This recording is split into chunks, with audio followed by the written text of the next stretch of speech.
Thank you. Well, in the studio to discuss this further is political commentator Nathaniel Ogunniyi, who joins us now. Nathaniel, thank you very much indeed.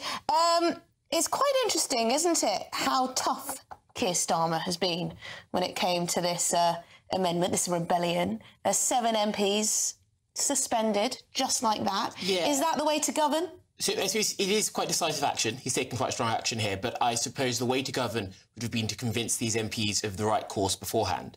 The fact that they voted against you and you've now had to suspend them tells me that those backroom negotiations failed. Tells me that Keir Starmer is starting to lose control of his own party.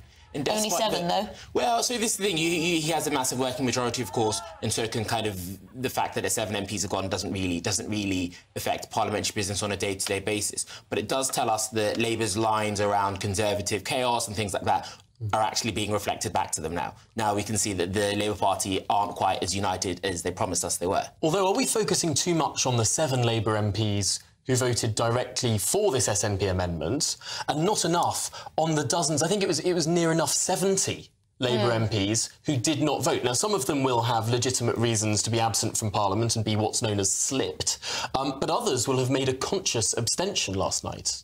Yeah, so you're right. I think a good number of them were slipped or were paired with other MPs, so they didn't vote, but another MP didn't vote, so it sort of cancels themselves out. But yeah, there is a larger body of MPs who are opposed to these measures. And the truth is, if you try and push through a radical on any measure government, then you will have MPs who are opposed to you. Labour are likely to have similar difficulties when it comes to planning. They're likely to have similar difficulties when it comes to some of their plans for tax. So, you know, this is the first of many areas that we'll begin to see Labour MPs rebelling against their government. Does that mean their government will lose, however? I don't think so. Now, we were watching PMQs a little bit earlier on this channel, and it was all very cosy. It was all very cordial. There was a huge amount of consensus. Rishi Sunak decided to give all of his questions relating to Ukraine and military efforts there and our support, etc. What did you make of that? So I suppose because Rishi Sunak is the interim leader, I suppose he's not quite leading the attacks on Labour as I think, say, Robert Jenrick or Kemi Badenoch as Tory leader in the future might do, right? I think he's sort of, you know, almost steering the ship, just waiting for the full-time reinforcements. I do think there are areas of Labour policy where a future Conservative leader can press.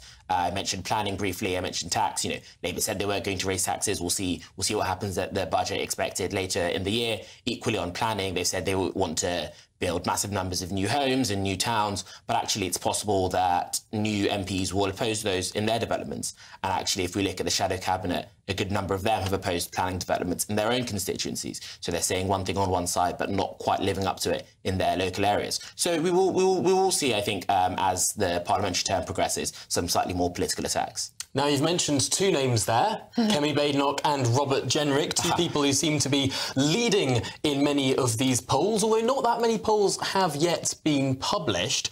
Only one candidate has so far declared, and that's James Cleverly. How many people are we expecting to actually enter this leadership race?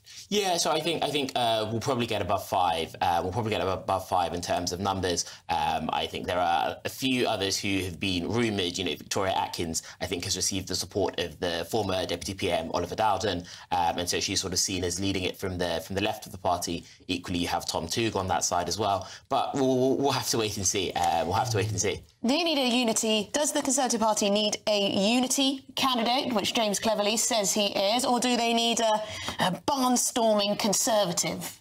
So I think we do need a unity candidate, although the important thing about that is what are you unifying around? You know, there's no point in unifying around decay. So I think it's important that we have a leader who can unite various factions. Well, unifying, I guess I think that sort of translates to centrist. No. So I don't think the Conservative Party can win from there. I think there has to be a strong Conservative vision, you know, built around economic growth, built around individual liberty. I think if you go for a slightly more centrist position, you can't do centrism better than centrists. The only path for the Conservative Party to victory is on the right. And of course, what we've likely seen over the last 4 years was a government that spoke from the right and spoke a lot about illegal migration, stopping the boats, Rwanda, talking about cutting taxes as well. But when it came to policy, They governed from the centre. Taxes went up. Those flights to Rwanda never went off. Immigration rose. It seemed like they said one thing and did another. Perhaps the biggest answer here is actually keeping promises. Yes, so any government that doesn't live up to their promises will soon find themselves outside of power. I think that's a lesson that Labour will be keen to learn over the coming days. But I think it's really important for the next Conservative leader, whoever they are, to demonstrate that in government they would be credible. In government they wouldn't make promises they can't keep. You know, in government when they say something, that would actually happen. The gap between messaging and reality, I think, it needs to get smaller. OK, well, thank you very much indeed, Nathaniel Ogunniyi, political commentator. Thank you for your time.